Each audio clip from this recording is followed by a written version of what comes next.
afternoon to one and all present here.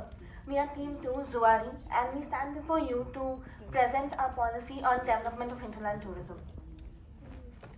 What comes to our mind when we say Goa?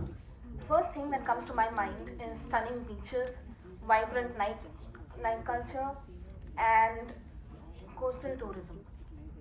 However, there is an unexplored region which consists of lush green western ghats, waterfalls, spice plantations, and deep-rooted culture in the hinterlands of Goa. Let's explore how we can make Goa an year-round sustainable tourism destination. Moving on to the problem statement. Right now, Goa tourism is trapped in the cycle of overcrowded beaches, seasonal employment, environmental degradation, and our proposed policy aims to address these issues. Our policy objectives focus on 4 key objectives to ensure sustainable hinterland tourism. Firstly, we prioritize environmental conservation by protecting natural landscape and ecosystem. Secondly, we promote cultural preservation by ensuring local tradition and heritage remains intact. Thirdly, we empower local communities by fostering economic opportunity. Finally, we aim to make hinterland tourism affordable and attractive at the same time by encouraging responsible travel while benefiting all stakeholders. We have identified 4 major challenges in hinterland tourism, and they go as follows. Firstly, over-reliance on the coastal tourism, making economy vulnerable to seasonal fluctuations. Secondly, socio-cultural disruptions arising from unchecked tourism impacting local communities. Thirdly, infrastructure deficiency limiting growth of hinterland tourism. Finally, hinterland tourism lacks visibility, reducing its potential to attract visitors.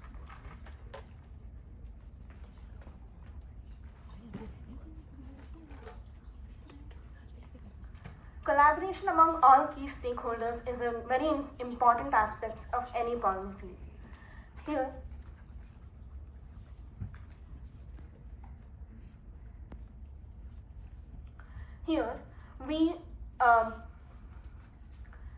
our policy proposes stakeholder collaboration where government bodies must provide infrastructure and policy support, private sectors and individuals drive investment and innovation, local communities and cultural groups preserve heritage and ensure authenticity, environmental conservation organizations safeguard sustainability, and finally, domestic and international tourists who fuel demand. A balanced approach is essential for responsible and thriving hinterland tourism. The data says while coastal tourism remains dominant with over 10 million visitors in 2024, hinterland tourism, though smaller, is growing rapidly at a rate of 87.1% increase in the year from 21 to 22, along with an upsurge of international tourists.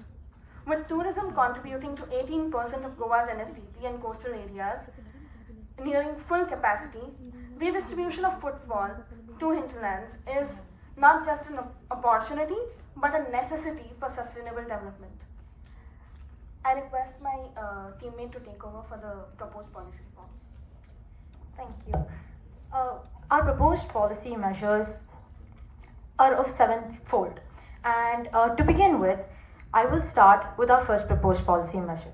Here, we are establishing something called HTMO, that is the Hinterland Tourism Management Organization. This HTMO acts as a governance system, allowing for coordination between multiple stakeholders such as government bodies, private enterprises, and local communities.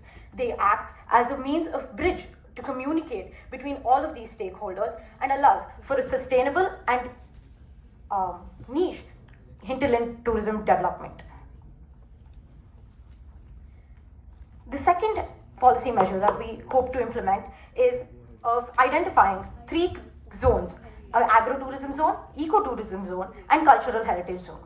The agro-tourism zone would specifically consist of the spice plantations, allowing for users to have an interactive experience and see farm-to-table dining experiences.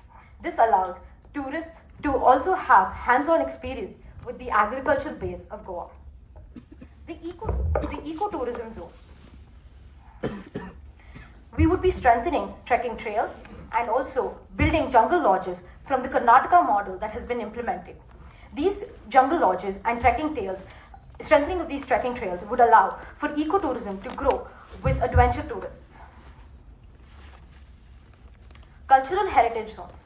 These heritage zones, as we can see, as one of the images present here, is of Fig Re Ado. If I'm pronouncing that wrong, I apologize. But it's a 400-year-old mansion, Portuguese mansion that is present. And having heritage walking tour, traditional music and dance performances, we would be imbibing cultural heritages as a particular tourist attraction. This is a map of various zones that we have identified that could be used. SAMI principle. The SAMI principle was adopted in 2018 by the Finland government. The Sami people are indigenous people of the Finland nation. These people requested for rights to understand what goes into the tourism and cultural development of their particular area. Hoping to implement this within Goa cultural tourism and local tourism, we would allow creating of CBTC, that is community-based tourist committees, which allows for a dialogue between the local communities as well as government enterprises. Our plan of implementation would be to establish a Goa Cultural Tourism Authority where culture would be their first priority. Development of a community-led tourism enterprise allowing for local communities to have a fair say in how their culture is represented to the world. Furthermore, we would also be sharing 75% of the tourism revenue that is generated with the local communities to reutilize within their own community.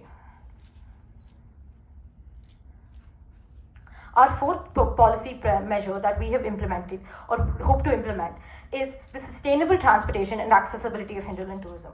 As we all know, transportation is a key element of any tourist destination. This is required for many reasons, especially in the hinterland areas where there is low infrastructure of roads. We have identified centralized shuttle hubs such as the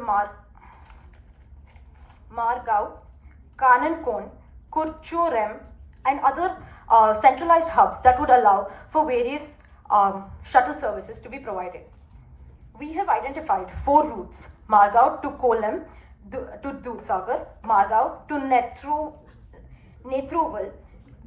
Netravali, as well as Kurchorem to Rivona, as well as Kanamko to Ponichim to Katigao. I apologize for the pronunciations of names. We also hope to integrate these network tourisms by last mile connectivity and also provide local guide transportations, local guide training programs to local community members who can teach and explore the cultures with the tourists. Goa International Tourism Enhancement and Sustainability Policy. We all know that money comes from international tourism. We require a very good, unique brand of Goa to be presented towards the international board. So for that, we hope to create a Goa Digital Tourism Dashboard, which allows for tourists outside Goa to visit tourist destinations within Goa, sitting at home and understand where they would be visiting while there. We would also launch a Discover Goa campaign in collaboration with international travel boards. And from the 2020 policy, we would also be incorporating MICE tourism hubs, which is meeting, incentives, conferences, and exhibitions, along with wedding plans. We would also hope to strengthen bilateral agreements with international tourism organizations and allow for more international tourism visits.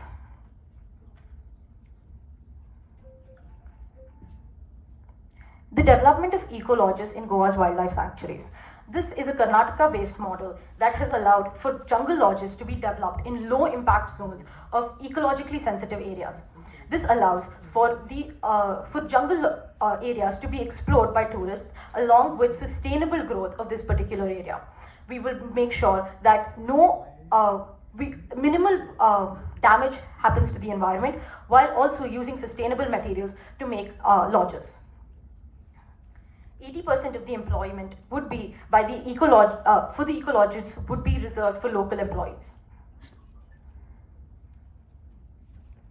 Finally, the smart tourism and hinterland branding. Hinterland has had low branding and has had low exposure to various tourists across the world. To increase this tourism, we hope to use technology to create centralized digital portals, allowing online booking of various multiple facets of tourism in one place.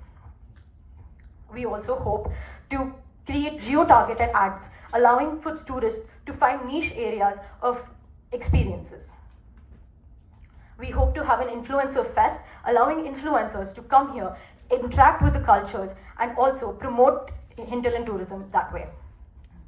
Experience packages and seasonal festivals would also be a wonderful way to move forward with our branding strategy. I would hand over to my colleague for implementation plan. Thank you. So as was mentioned, the policy frameworks, how do we implement them? Now, considering that even a great empire like Rome wasn't built in just a day or just a year, these implementation of these policy frameworks that we have mentioned prior would be taking over a phase of 4 and would see a approximate duration of 5 years. So 4 phases spanning across 5 years. Now, phase 1 would deal with the institutional setup of regulatory frameworks and pilot projects. Now, this means setting up the establishment of hinterland tourist management organizations for governance. This allows for structured communication and correspondence with local communities. Furthermore, coordinating with creating community-based tourism committees. This allows, again, for further community-based interactions and participations, since no one knows Goa better than the community that lives in Goa. Furthermore, this would also be followed up by identifying pilot projects that specifically would be given preference to those which have a lower ecological impact. So, to ensure that these plans are underway, we would also have to initiate projects that would further incentivize investment for these sustainable projects. Now, pilot implementation and capacity building. Now, this means also incentivizing local communities for the creation of eco-lodges and homestays through the incentive that this would be an added source of revenue generation. Furthermore, on the policy of maintaining standards, we would also require to have standardization. This would be achieved through certification. Furthermore, in the same vein of standards, we would also be requiring conducting training programs for both private entrepreneurs as well as local hospitality staff. Another point about transportation in regards to sustainability was also in regards to transport. So EV mechanisms and charging stations for the same would have to be implemented. Now, phase 2, owing to the lack of time, I would be brushing through the remaining phases. Phase 2 would be on regards of expansion and scaling and the integration of digital technologies into the proposed policy for tourism. This would mean strengthening private-public partnerships for the requirement of infrastructure development, as well as deploying a GIS-based real-time visitor monitoring. So a GIS is a geographical information system which essentially tracks the changes over an environment over a period of time. This is done through satellites and is easily available as well. Furthermore, on phase 3, which would be around the 4th or 5th year, this is a crucial point because this is where we essentially assess the current standing of a policy. And the assessment would be done through comprehensive evaluation of where we are currently, and this would be done through surveys and other forums. Based on this feedback that we get through the surveys and other forums, we would then have to further redirect our attention towards the points that have been raised in the same. And we would also have to seek for other investment, for example, externally to address these issues. The fourth phase would be in terms of sustainability and making Goa a global leader in terms of responsible tourism. And this would mean establishing a green tourism fund to reinvest in what we have taken from economies and from local ecology, as well as expanding Goa's global footprint through collaboration and grants from UNESCO, which grants occasionally for World Heritage. Can we seek extension of time? Is that permitted? I think it's time. All right. Sarah, they want extra time. But I think their time is up 15 minutes, right? Yeah, they've crossed. So maybe you could just show us the titles of the next slides. Just the titles. Yes. So we have around four slides remaining. All right. You can conclude in 1 minute, okay? Yes, sir. So the remaining portion of our proposed policy is in regards to how we would essentially evaluate and monitor the progress of our policy. And this would be through a 360-degree analysis through key performance indicators, that is customer feedback, tourist reception, tourist income, as well as satisfactory surveys and awareness metrics. This would also be backed up with data collection analysis. So we've mentioned a few methods of analysis which would be implemented for the data that we have collected, and feedback is essential for any policy. There's a mistypo in the title of this slide. It is actually budget allocation. So Goa state budget has allocated 255.2 crores for tourism specifically, and the central government for tourism as a whole, pan-India, has allocated 2,541 crores. So the planned budget was again 50% of Goa state budget just for hinterland tourism, as well as 30% from the central government allocation, 15% from public-private partnerships, and from international grants 5%, amounting to a total budget of approximately under 200 crores. That is all. Thank you.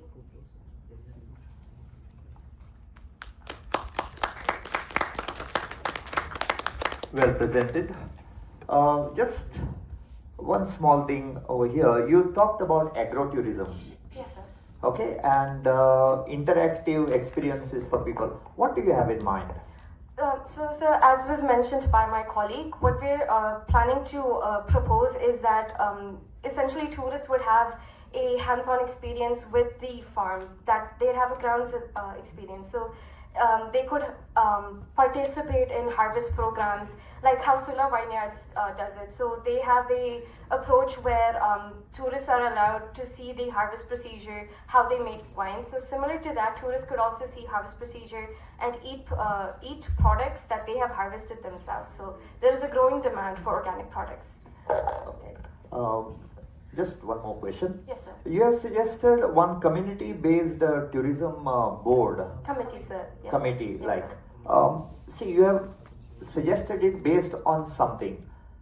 We already have got a Goa tourism Yes, sir. board. Yes, sir. What do you think is lacking in that board that you feel should be covered up by this community? So, although I am not very well read upon the Goa Tourism Board and I would not speak for that, what we hope to do from the community-based tourism committee especially is create a dialogue between local communities and government enterprises. So, where we allow, and the Sami principle as adopted in Finland, they allowed the people of Sami to be part of the tourism policy. They allowed them to see what they wanted to show, what is the right culture, what is their authentic culture to the people. And this can only happen when we have a dialogue with these particular local communities. Although we weren't able to identify hinterland local communities, we hope to do that soon. Yeah, good presentation. You have made a reference to setting up of HTMOs. Yes, sir. What is this HTM? Is more than one organization or it's one organization? So we are hoping to set up HTMOs in multiple zones. Means So that zone means what? Village level, district level, or what level? What is the what kind of suggestion you are giving? How where it is and what is its role basically? Right. So we were hoping to at least set up 3 to 4 hinterland zones. For example, the agro zone, the eco zone, where we can put. When we establish this HTMO, CBTC will be under this HTMO, allowing for easy access of private enterprises and government enterprises to interact with the local community and allowing for growth in that particular zone. And they will take care of funding for that zone, they will take care of allocation of resources for that zone and how they will move forward for that zone. If I answered the question. Moment you give them funding and other things, no, then there is a conflict comes into picture. There are village panchayats, where the money will go. Now currently under the decentralized scheme, funds have to be routed through this local level bodies, right? Now you are suggesting there is another organization you create and give it to them. So don't you think creates? Yes, sir. We recognize that as a possible hiccup to the proposed policy. However, the exclusion of a centralized organization such as the Hinterland Tourism Management Organization, they are essentially collaborating with the local community. That is all. In regards to fund allocation, we have not done much research on how we could assess the issue of essentially allocation of funds in problematic areas, sir. Yeah, second question is, you made reference to 75% of revenue earned to be fluffed back to the, Yes. in the tourism sector. Yes, sir.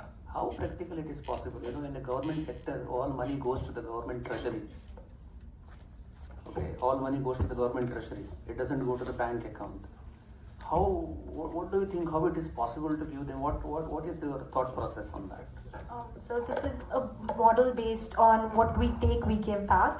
So when we are taking space from the local communities and we're using their resources to make tourism possible in that particular area and allowing tourism to happen in that particular area and allowing for annual tourism rather than just seasonal tourism that is happening in the coastal areas, giving back what we have taken from them. Basically, you are saying make them partner in the process. Yes, sir. That is what partner. Yes.